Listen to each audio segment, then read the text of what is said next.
Media reports के मुताबिक केंद्रीय वित्त मंत्री निर्मला सीतारमण ने आज संसद में केंद्रीय बजट 2025 पेश किया। वित्त मंत्री निर्मला सीतारमण ने लोकसभा में बजट पेश कर दिया है।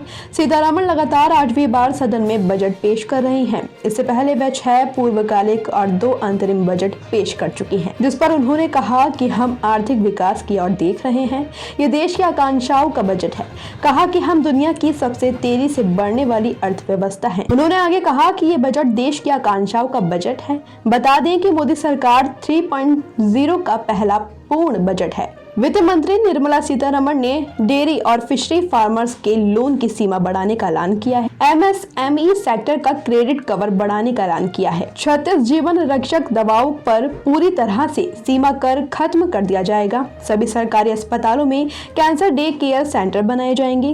कैंसर के इलाज की दवाएं सस्ती होंगी। 6 जीवन रक्षक दवाओं पर कस्टम ड्यूटी 5% कर दी जाएगी। घरेलू इलेक्ट्रॉनिक सेक्टर में बड़ा निवेश किया जाएगा। इसके अलावा बिहार में 3 नए एयरपोर्ट बनाए जाएंगे। रेयर डिजीज से पीड़ित लोगों के लिए दवाइयों को पूरी तरह से कस्टम फ्री कर दिया जाएगा। बीमा क्षेत्र को लेकर ऐलान किया गया है कि इसमें 100% FDI को मंजूरी दे दी गई है। वित्त मंत्री ने कहा कि बीमा क्षेत्र में FDI की सीमा बढ़ाकर 100% कर दिया गया है।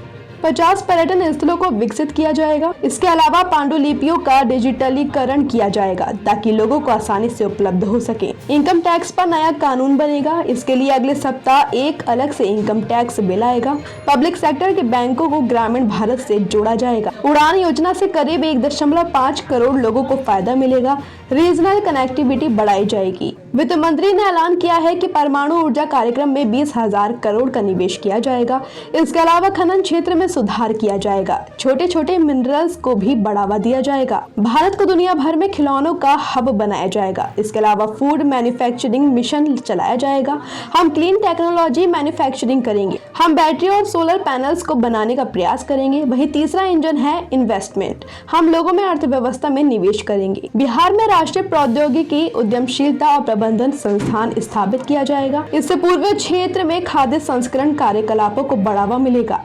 स्कूलों को ब्रॉडबैंड कनेक्टिविटी उपलब्ध करवाई जाएगी। इसके अलावा स्कूलों में लैब बनवाई जाएगी। इसके लिए IET की संख्या बढ़ाई जाएगी। बजट में देश में MBBS की सीटों में वृद्धि का निर्णय लिया गया है, जिससे MBBS में प्रवेश लेना सरल हो जाएगा।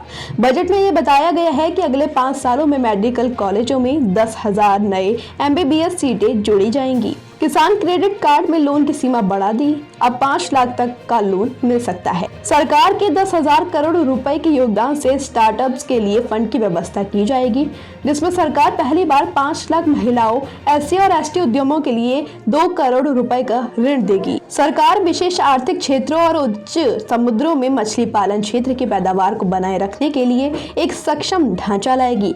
उन्होंने कहा कि मेक इन इंडिया कार्यक्रम को आगे बढ़ाने के लिए विनिर्माण मिशन नीति समर्थन और विस्तृत ढांचे के माध्यम से छोटे, मध्यम और बड़े उद्योगों को कवर करेगा। लेदर स्कीम के तहत देश में 22 लाख से ज्यादा रोजगार मिलेगा। बजट में टैक्स पेयर्स के लिए बड़ा ऐलान हुआ है। 12 लाख रुपए तक की सालाना सैलरी वालों को अब कोई भी इनकम टैक्स नहीं देना होगा, यानी हर महीने 1 लाख रुपए तक की कमाई टैक्स फ्री हो गई है। मोबाइल फोन और कार सस्ती होंगी। EV और मोबाइल की लिथियम आयन बैटरी सस्ती होगी।